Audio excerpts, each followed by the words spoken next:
Hi and welcome for that MODX M overview. You have the 6 front of me. You have seen the Yamaha official announcement and the video. I hope you have seen the episode with my colleagues from the Yamaha Tech Talk live team too. And I have also a special announcement and things to explain to you. For France, I'm the official Yamaha Synth Expert and Specialist, and you will have others, experts and specialists from different countries that will be in charge to train all the resellers about the MODX M, but also the users with a dedicated Yamaha platform. It's close to be finished. It's under testing, so I will talk about that to you a little bit later. To complete that video, you have also my article on the Moessieurs website. And like some days before, we were at Berlin to discovering the MODX M. We were in the Yamaha Synth Museum. So I have some exclusive picture for you in the article. You can translate in any language you need with, on the top banner, the translator.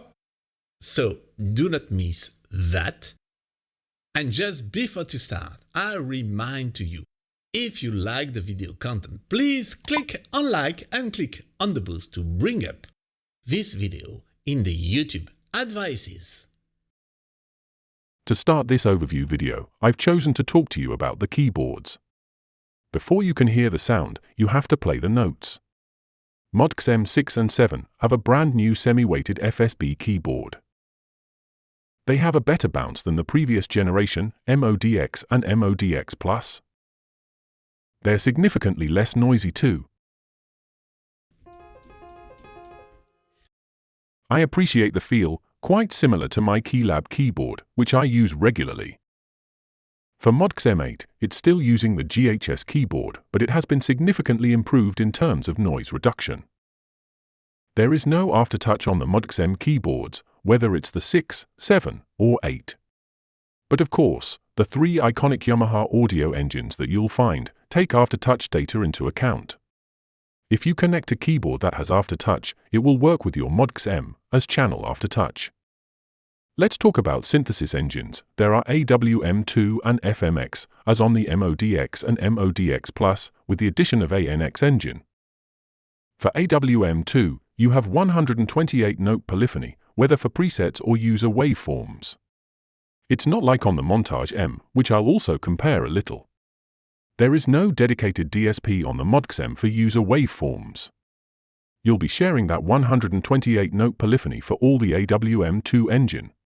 The ROM is almost the same as on the Montage M, with 10 GB for preset waveforms. For user memory, you have 1.9 GB available. A little more than the MODX and MODX Plus, less than the Montage M. There is now 24 library slots available. User performance number is still 640. One very important point, for those of you who already had MODXs, you knew that for CFX concert performance as example, you needed for parts to have the 18 elements, or waveforms that make up this sound. Now, as with the Montage M, you only need one part, since one part can have up to 128 elements, 128 waveforms. Another more general improvement is what is called SSS, seamless sound switching.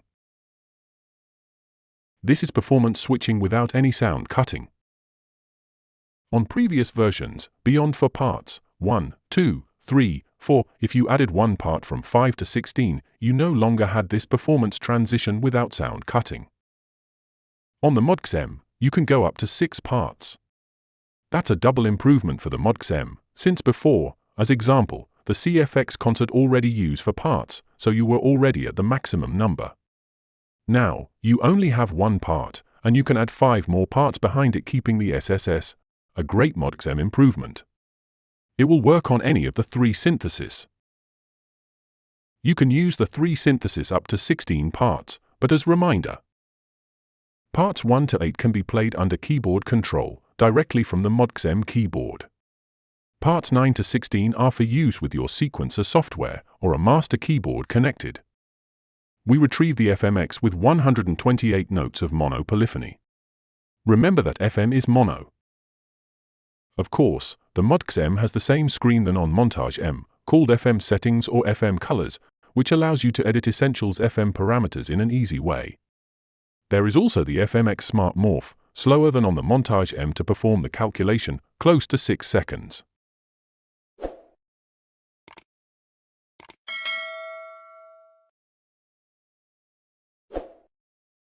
And then, of course, the third engine, as I mentioned, is the AN-X, the virtual analog engine. AN-X synthesis have at maximum 12 polyphony notes. That's 4 notes less than on the Montage M Synthesizer. It count 3 oscillators and the noise, and unison from 2 to 4, and there is also the AN-X settings screen, which allows you to edit the AN-X essential parameters fairly quickly. This is where you find the unison. There is also AN-X Smart Morph available on MODX M Synthesizer. In terms of effects management, you can see that nice graph screen. For part 1, you have the VCM Rotary, taking count that on MODX M, activating the VCM Rotary, unactivate the SSS, even if only one part is used inside the performance. You also have the Shimmer Reverb and most of the Montage M effects without SSS impact. As I mentioned on the video beginning, not all of the Montage M content is available on MODX M in terms of waveforms and performances. Latest Montage M effects from Operating System 3, as well as latest performances and waveforms, will come with a new MODX M operating system, currently in 2026. In terms of insert effects management for parts 1 to 8 keep their 2 insert effects, as well as the AD input. As for parts 9 to 16 on the previous MODXs, there is an insert assign screen where you can choose for parts that keep the dual insert effects. At the top, you can see parts 0 to 4, which will be able to have dual insert effects. This means that you will have a total of 12 parts with dual insert effects out of the 16 that are available. Let's go back to the live set view. Now that we've seen the effects, synthesis, and all of that, let's take a look at the panels and layout. You'll see that there are some new things, and some things have been moved. Let's beginning on the right side. First, we have 3 buttons in line, Performance, Live Set, which is where I am now. These are shortcuts that allow you to quickly select performances. Then we have the category search. I'll talk about all of this in more details later. Then we'll find more buttons than we had on the MODXs, with a Shift button. So whatever is written in red, press and maintain Shift, press a button, and access on what is written in red. When you don't press Shift, you access on what is written in white. I'll come back to my live sets at the top. You can see that here, I was able to switch from preset to user area. All navigation is done on the screen. So either for banks like this, or at page level like that. When you're on a page, you can use the encoder or the arrows around it. This also saves space. And you can move around like this. But you can also, as on the Montage M, use the increase and decrease buttons to move inside your page. If you're afraid of touching the screen while playing, you still have ways to move around and change live sets, with the option of using the foot switch pedal as well. Category search, for those who know a little bit on the Montage M, or who have seen my Montage M videos, it's the same thing, with the attribute screen here too, which allows us to make dedicate selections. The category search font can change in terms of color, depending on what you're looking for. Here, we're in category search performance. If we're on arpeggio or waveform, the background color change. Note that there are also the small dots, which let you know how many parts are present in the performance you want to select. If you want to merge performances, this is important to know if you want to keep the seamless sound switching. I told you a little bit about the encoder here with the buttons. There are also enter and exit buttons. You have the transport bar in line. You have the song pattern button as well as a direct access to tap tempo here. I go back to that side. you have the navigation button, which is super important for finding your way. The view will differ depending on whether you're in Edit Common, which I'll anticipate a little on the left side, or Edit Part. If you're on an AWM2, FMX, or AN-X part, it will change a bit. And with the Shift combination, you can access to the FX overview screen, which allows you to work with effects fairly quickly, activating and unactivating them as needed. Inherited from the Montage M, there is also this split view, which allows you to split up to 4 groups fairly quickly on the screen, which is really handy. And speaking of screens, we still have the TFT7, and it had the 6 encoders, which was really important to me. Unlike the Montage M, you don't have the little LED that show you that, for example, these 3 are not in use, so they're not available. You can use these 3, but you don't have the little LED. You can still see it on the screen. There is no longer blur selection in the utility settings.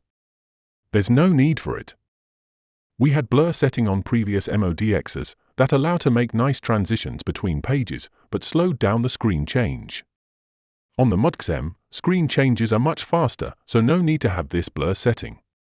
There's still animation setting, especially for trainers like me and videos producing, which is super important. You can control the display mode screen choice here.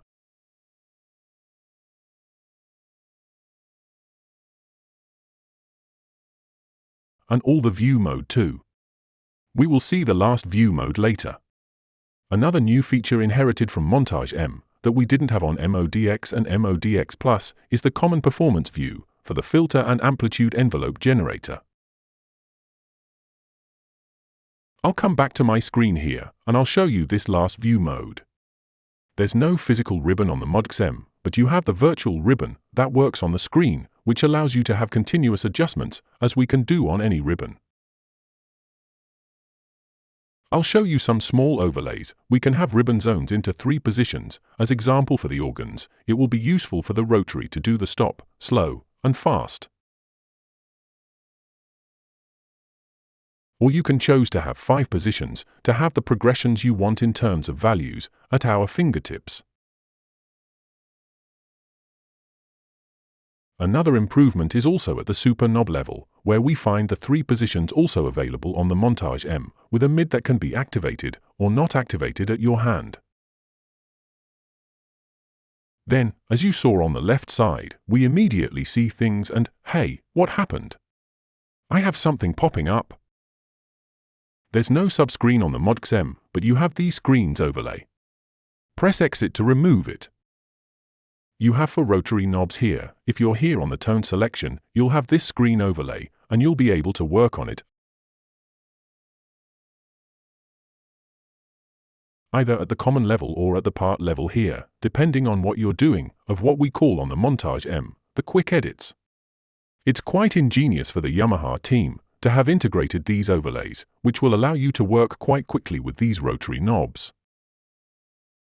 You have the same for the assignables knobs, which can be switched from 1 to 4, or 5 to 8 as well. That will allow you to work quite quickly with this overlay, which is very pleasant and practical.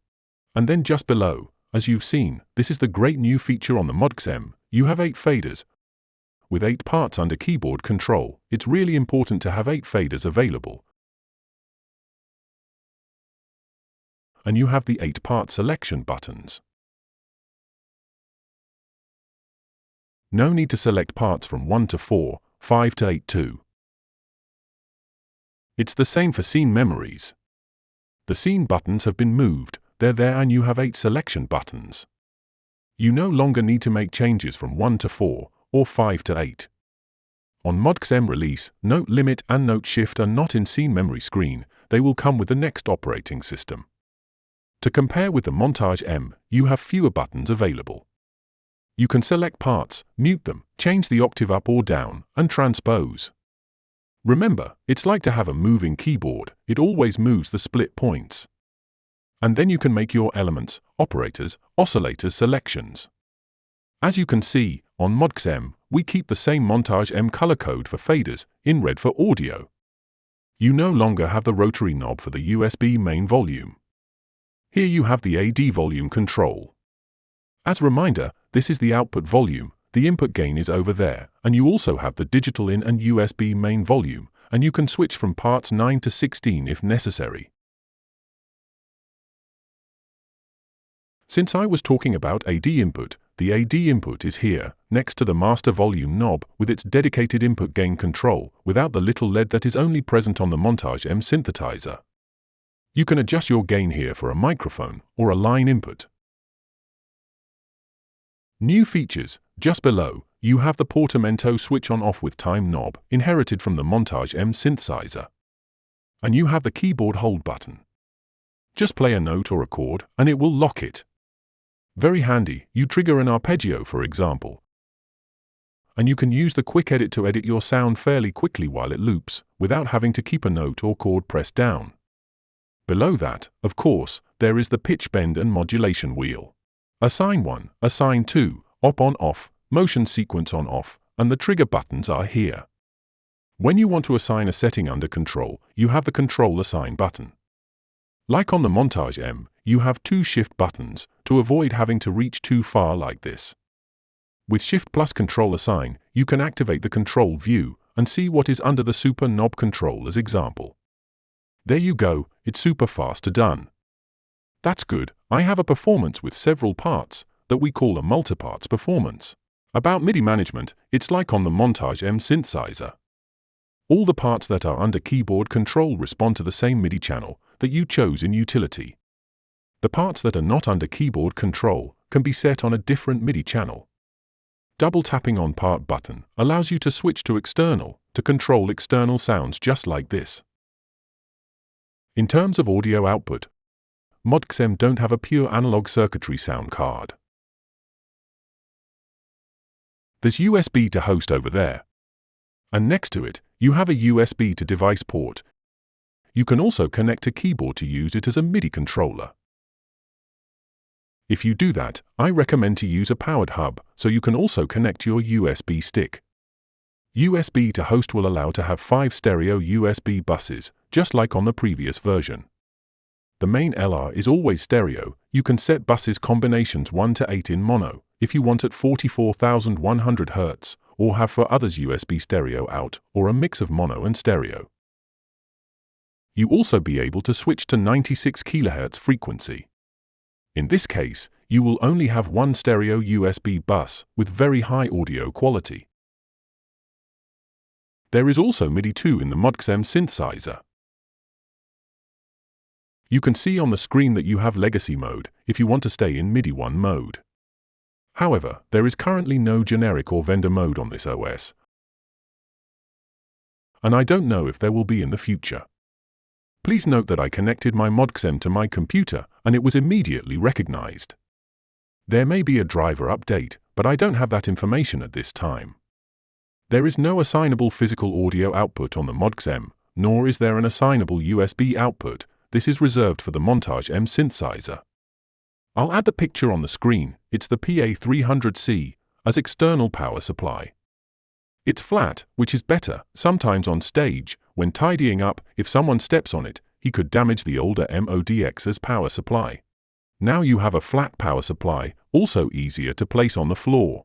Since I was talking to you earlier about USB stick that can be connected here, in terms of file compatibility, first Montage generation files, MODX, MODX Plus, backup, user, and library files will be able to be loaded into your MODX M synthesizer. I remind you that there is no backward compatibility. Anything saved from the MODX M cannot be loaded onto previous MODX's versions. It only works from old to new. I don't have the details for all the files. For Motif XS and XF, you will also be able to load the all files. I also think all voices file, maybe arpeggio or waveform, but I don't have all the details on that yet. And finally, regarding Montage M, a very important point, I can tell you that in Berlin, we all says yes. You have a total compatibility between Montage M and MODX M. The file types are the same for them. Y2A for backup files, Y2U for user, and Y2L for libraries. Obviously, be careful with the overall waveform size, because on your MODX M, you'll have a maximum of 1.9 GB for user and library waveforms for the AWM2 engine. I saw in the manual, which we got a little early, that there is a possibility of separating files, but since I haven't been able to test and try it, I won't go any further on that. The MODX M Yamaha flight cases will be available as soon as the MODX M Synthesizer. And there are two things I haven't mentioned yet. Since we have pattern mode, we also have song mode, as on previous MODX, MODX Plus versions, and of course Montage and Montage M Synthesizer. Is there a Cubase AI free version included? Yes, you'll find the document with your manual when you unpack the box. Keep it safe to download your Cubase AI free version. You'll also find the document with the ESP license number. It's your virtual MODX M, which runs in host software. This could be Cubase, or one other DAW software, or softwares such as Camelot Pro, VST Connect, MainStage, or Gig Performer, where you can use it. It will have exactly the same features as the MODX M Synthesizer.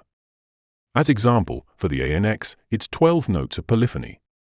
AWM2 polyphony is 128 notes in total. It's an exact copy, in terms of sound engine and sound capacity, to your MODX M, but virtually on your Mac or PC. As with the Montage M, it will not be available on direct sale. When you buy the MODX M, you get ESP with it. It is not available yet, it will come currently in 2026. That's it for this overview video. I hope you enjoyed the content. I hope you found the video interesting. Of course, you can request now an online Moessieurs masterclass on Zoom with me, Yamaha Expert and Specialist for the MODX M and Montage M. Or for all the Yamaha synthesizers and stage keyboards that I use too, Cubase and Camelot Pro of course too. If you want an extra 15 minutes time, I invite you to go to my YouTube page and take out a monthly subscription for €3, which will give you 15 minutes of extra time for your session by Zoom, for which I will also send you the session video recording. You'll also get preview access to all my videos, without ads, more than 1 month in advance, as well as access to my private videos. I also invite you to follow my Facebook page and my Instagram page. I post a lot of informations and various presentations on these two social networks. See you soon for a new Moessieurs video.